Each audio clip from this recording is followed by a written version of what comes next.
Today's Daily Read Aloud is If I Ran the Circus by Dr Seuss. In all the whole town, the most wonderful spot is behind Sneelock's store in the big vacant lot.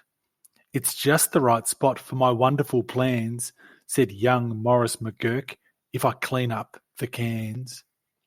Now a fellow like me, said young Morris McGurk, could get rid of this junk with a half-hour's work.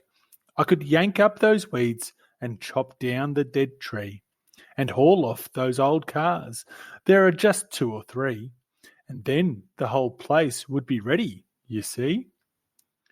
All ready to put up the tents for my circus.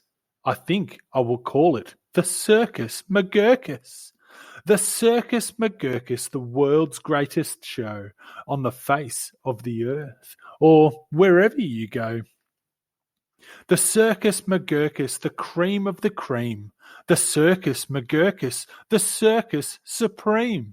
The Circus McGurkus, colossal, stupendous, astounding, fantastic, terrific, tremendous.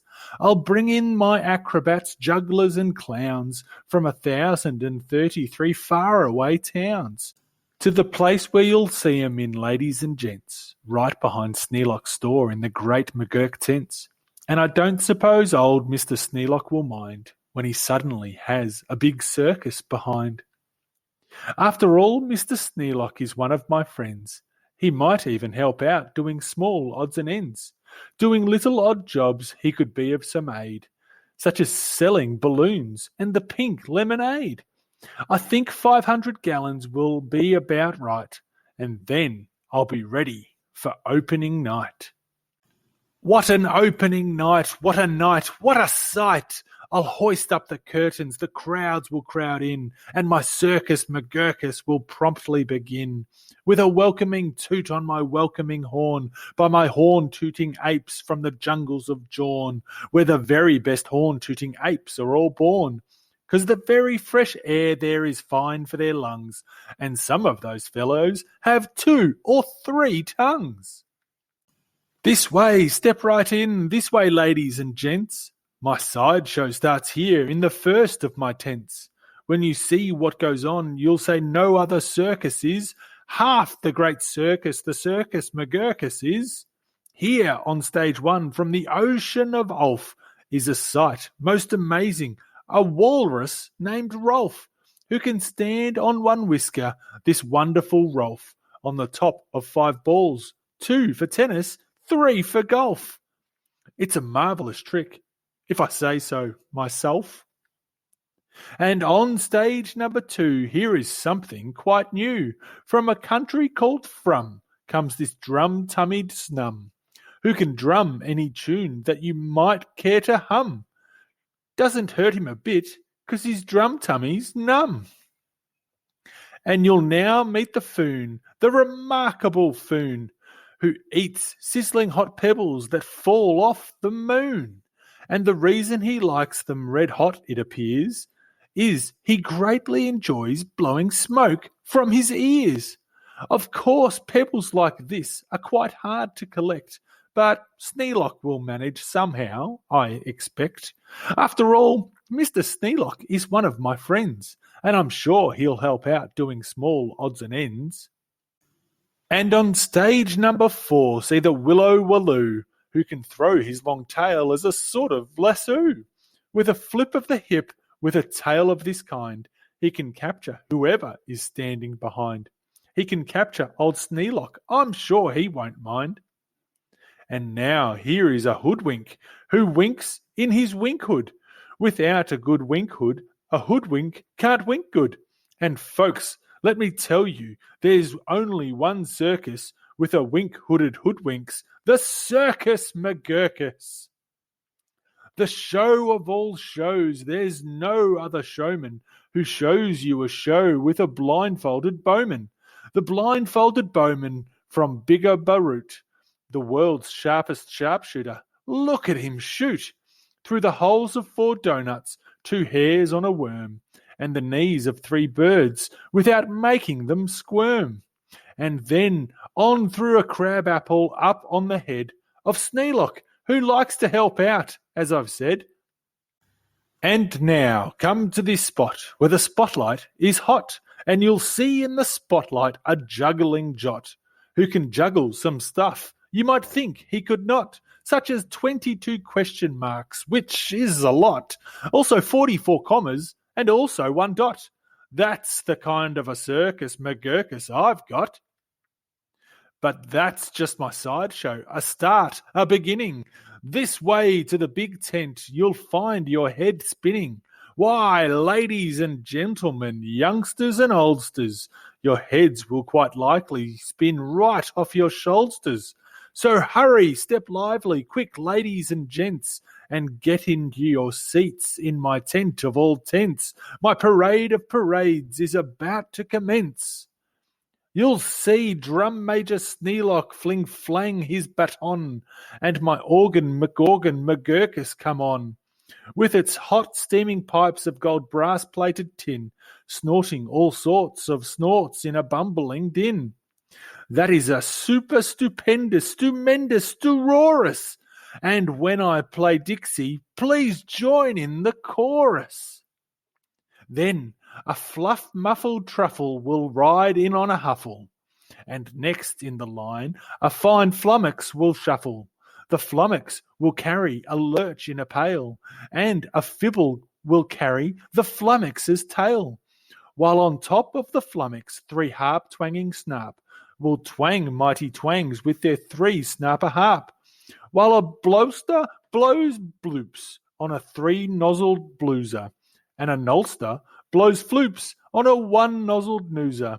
And then comes a lion who's partly a trout. Then more stuff for 45 minutes about. And then behind them, then while everyone stares, come my to and fro marchers who march in 5 layers.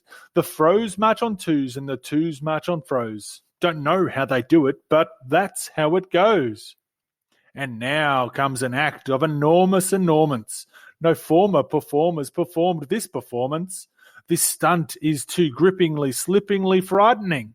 Down from the top of my tent like greased lightning, through pots full of lots of big sticklebrush trees, slides a man, what a man, on his roller skate skis. And he'll steer without fear, and you'll know at a glance that it's Sneelock, the man who takes chance after chance, and he won't even rip a small hole in his pants. And now here, in this cage, is a beast most ferocious, who's known far and wide as the Spotted Atrocious, who growls, howls, and yows the most blood-curdling sounds, and each tooth in his mouth weighs at least 60 pounds, and he chews up and eats with the greatest of ease things like carpets and sidewalks and people and trees. But the great Colonel Sneelock is just the right kind of man who can tame him. I'm sure he won't mind. Then I'll let Sneelock off for a few minutes' rest, while high over your heads you'll see the best of the world's finest, fanciest, breezy trapezing, my Zuma Zoop troop from West Upper Bendeezing, who never quite know, while they zoop and they zoom, whether which will catch what one, or who will catch whom, or if who will catch which by what and just where, or just when and just how in which part of the air. Hey, what a circus, my McGurkus. My workers love work. They say, work us, please work us. We'll work and we'll work up so many surprises you'd never see half if you had 40 eyes. And now, again, Sneelock, brave Sneelock is back, risking life on my painted life-risking track, while the speedsters I call my colliding collusions race round in swift cars called abrasing contrusions. And Sneelock just lies there, not one bit excited. I know he won't mind. He'll be simply delighted. And here, in a contest of brute strength and muscle, Kid Sneelock, my champ of all champs, will now tussle and wrestle a beast called a Grizzly Ghastly, and slap him around, then he'll slam him down fastly, and pin both his shoulders tight flat to the mat. Kid Sneelock will love it, I'm sure about that. And while that goes on there, look at this go on here. Have you heard of my herd of through horns jumping deer? Every deer jumps through horns of another pell-mell, while his horns are jumped through at the same time as well, by a deer whose horns also are being jumped through, by another who's having his horns jumped through too, which I'm sure Trainer Sneelock can train them to do. Then the whole tent will ring with hoorays and wild shouts, when I wheel in my whales and they turn on their spouts. First, my whale number one with aim that aims true, spouts a spout that spouts Sneelock to whale number two, and then whale number two spouts his spout like a gun, and that spout spouts old Sneelock right back to whale one. And then forwards and backwards on spout after spout, my great spout rider Sneelock gets spouted about, just as long as the water they spouting holds out. Then my tournament knights, noble apes without fears, Sir Hector, Sir Victor, Sir Bops and Sir Beers, Sir Hawkins, Sir Dawkins, Sir Jorks and Sir Jeers, clatter into the tent, and while everyone cheers, stage a roustabout joust with their boxing glove spears. And while all this wild ruckusing goes on below, at the top of the tent, look, the star of my show, great daredevil Sneelock, the world's bravest type. He comes pulled through the air by 3 Sobrarian snipe on a dingus contraption attached to his pipe. And while people below are all turning chalk white and all biting their fingernails off in their fright, great Sneelock soars up to a terrible height. Then he shakes himself loose. He starts down in a dive, such as no man on earth could come out of alive. But he smiles as he falls, and no fear does he feel. His nerves are like iron, his muscles like steel, and he plunges down, down, with his hair still combed neat, 4,692 feet. Then he'll land in a fishbowl. He'll manage just fine. Don't ask how he'll manage. That's his job, not mine. Why, he'll be a hero. Of course, he won't mind when he finds that he has a big circus behind. If you liked the video, hit the thumbs up button. We have a new story every day, so make sure you subscribe. The end.